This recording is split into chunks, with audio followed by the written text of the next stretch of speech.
कैकेयी को 2 वरदान दिए थे। तो कैकेयी ने बोला कि मैं समय आने पर वरदान मांग लूँ, है ना, तुमने सुना होगा। तो जब भगवान राम का राज तिलक हो रहा था, राज तिलक का मतलब राजा दशरथ जो है भगवान राम को जो है गद्दी पे बिठा रहे थे। तब जो है भगवान राम जो है राजा बनने के लिए सारी तैयारी हो चुकी थी, मगर जो है मंत्रा थी। मंत्रा ने बोला कि भाई तू अपने बेटे को राजा क्यों नहीं बनाती। उसने उसको भड़काया, कैकेयी उसके भड़काए में आ गई। उसने उससे वरदान उससे वरदान था, उसने कहा मैं कुछ मांगना चाहती हूँ। दशरथ को बोला, दशरथ ने कहा मांग लो। उसने वरदान मांग लिया कि राजा मेरा बेटा जो है राजा बने और क्या कहते भगवान राम जो है जंगल चले जाए 14 वर्ष तक। तो उस टाइम पे तो तुम सोचो, जो कि भगवान राम को पूरी प्रजा वहाँ की सभी बहुत प्यार करते थे, माता उनकी जो है सभी प्यार करती, यहाँ तक कि कैकेयी भी बहुत प्यार करती थी भगवान राम का। मगर क्या हुआ कि जब वरदान आड़े आ गया तो राजा दशरथ ने कहा कि ये तुम मेरे से कैसा वरदान मांग रही हो। तो राजा दशरथ ने जो है बहुत दुख हुआ, तकलीफ हुआ। तो उस टाइम पे जो है राजा दशरथ ने जो है भगवान राम को बुलाया और बोला कि जो है कि तुम जो है बेटा मैं तुमसे ये कहना चाहता हूँ। तो भगवान राम ने कहा कि हाँ बोलो पिताजी आप आज्ञा दो। तो उन्होंने कहा कि तू जो है राजपाट बेटा तू मत ले, तू राजा मत बन और तू जो है जंगल चले जा। तो उस टाइम पे जब राजा दशरथ ने ये बात बोली तो सभी को गुस्सा आया, जितने भी मंत्रीगण थे, जो भी इनके आचार्य थे, जो भी गुरु थे, यहाँ तक कि जितने लोग थे राजमहल में प्रजा सभी जो है राजा के खिलाफ हो गई थी, दशरथ के खिलाफ हो गई थी। यहाँ तक कि कहा जाता है कि लक्ष्मण ने तो जो है राजा दशरथ को अपने पिताजी को मारने तक के लिए चल गए। पूरे उस एक माहौल में सिर्फ भगवान राम ही एक ऐसे थे जो अपने पिताजी का दर्द समझ रहे थे।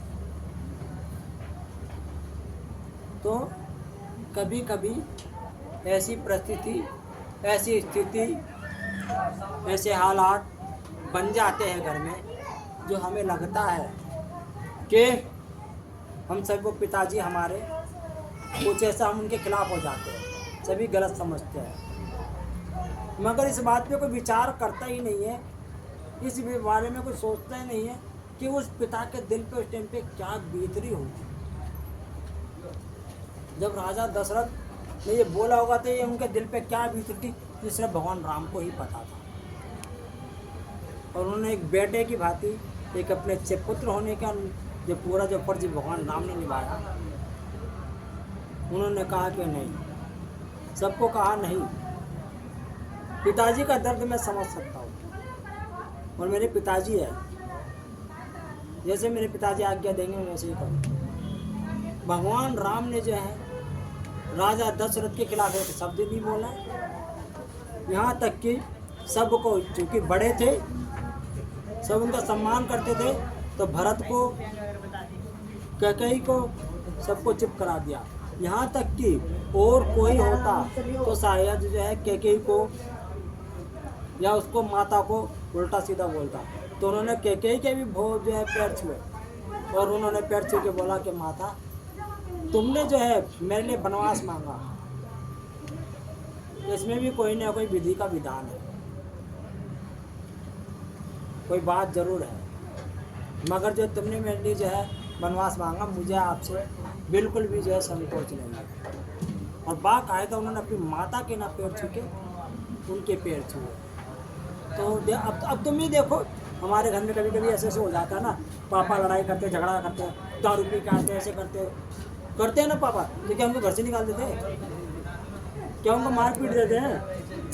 घर में सभी का होता है ना ये बात। तो पापा आ जाते हैं कभी हमारे, तो हम क्या उनको मार देते हैं, उनको घर से बाहर निकाल देते हैं? कभी कभी ऐसा हालात हो जाते हैं घर में। तो भगवान राम ने यही सिखाया, समझाना चाहा कि कभी ऐसे हालात बन जाए तो हमें जो है अपने माँ बाप का, अपने पिताजी का दर्द समझना चाहिए कि उनके अंदर की पीड़ा क्या है क्या नहीं है ना। तो ये जो है, इसके लिए तो मुझे अपने माँ बापों का, अपने मम्मी पापा का सम्मान करना चाहिए। अगर वो तुम्हें 1 रुपया भी दे दे तो वो भी ठीक है, और वो तुम्हें 1 करोड़ भी दे दे तो भी ठीक है, नहीं भी दे तो वो भी ठीक है। तो हमें कोशिश करनी चाहिए कि जो है भगवान राम के ज़्यादा भी नहीं तो अगर हम 1% भी उनके कदमों पे चल ले तो कहते हैं कि जो है मानव जीवन सफल हो जाता है ना। तो भगवान राम ने एक शिक्षा दी है कि घर में कभी ऐसी स्थिति हालात बन जाए तो पिताजी के पास जो इतना वो ये गलत पिताजी को नहीं समझना चाहिए, ठीक है।